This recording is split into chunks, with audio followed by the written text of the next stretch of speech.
Hello అండి. ఇవి చూసారా నేతి బీరకాయలు? ఒక్కటి వండుకుంటే చాలు ఆ రోజుకి కూర అయిపోతుంది. అంత పెద్ద కాయలు. కానీ ఈ బీరపాదు చాలా పైకి పాకిపోయింది. కొన్ని అసలు తెంపడానికి వీలు కాలేదు. అలా వీలు కాని వాటిని వదిలేస్తే బాగా ఎండిపోయాయి. ఆ ఎండిపోయిన వాటి నుంచి మనం ఈరోజు న్యాచురల్గా బాడీ స్క్రబ్బర్ని ఎలా తయారు చేసుకోవాలో చూద్దాము. అయితే వీటిలో చాలా విత్తనాలు వచ్చాయండి. ఆ తర్వాత పైనున్న చెక్కును తీసేస్తే మనకు లోపల ఇలా పీచు పీచుగా కనిపిస్తుంది. ఇలా కనిపించిన దాంట్లో కూడా చాలా విత్తనాలు ఉంటాయి మళ్ళీ. సో వీటిని ఒకసారి ఇలా కట్ చేసుకొని దాంట్ లోపల విత్తనాలు ఏమైనా ఉంటే ఒకసారి చెక్ చేసుకొని మొత్తం తీసేసుకోవాలి.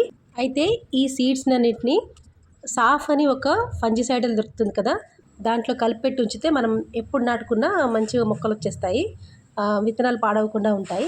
ఆ తర్వాత పీచుని వీడియోలో చూపిస్తున్నట్టుగా కట్ చేసుకొని సీడ్స్ అన్ని తీసేసి ఒక గిన్నెలో కొన్ని నీళ్ళు తీసుకొని అందులో ఉప్పు వేసి బాగా మరిగిన తర్వాత ఈ పీచుని అందులో వేసి ఒక 2-3 నిమిషాలు బాగా ఉడికించినట్టయితే ఆ పీచు కూడా సాఫ్ట్ అయిపోతుంది. ఇంకా ఏమైనా విత్తనాలు ఉంటే మనం ఈజీగా తీసేసుకోవచ్చు.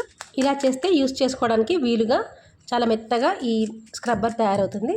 చూడండి, ఇంకా కొన్ని విత్తనాలు కనిపిస్తున్నాయి. వాటిని కూడా తీసేసి మనం పట్టుకోవడానికి బాత్రూంలో ఇలా హ్యాంగ్ చేయడానికి ఈజీగా ఉండేలాగా దీంట్ లోపలికి ఒక దారాన్ని గుచ్చి హ్యాంగింగ్ కూడా తయారు చేద్దాము.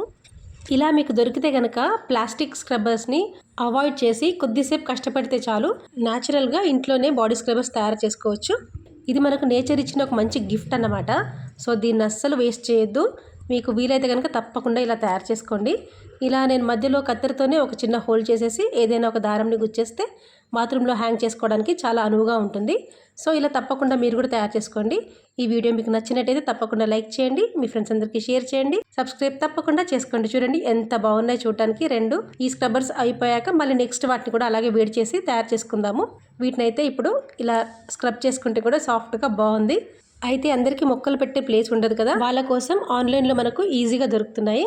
నేనైతే ఆన్లైన్లో చూపించినట్టే సేమ్ యాజ్ ఇట్ ఈజ్ తయారు చేశాను. నాకైతే చాలా సాటిస్ఫైయింగ్గా అనిపించింది. మరి మీకు?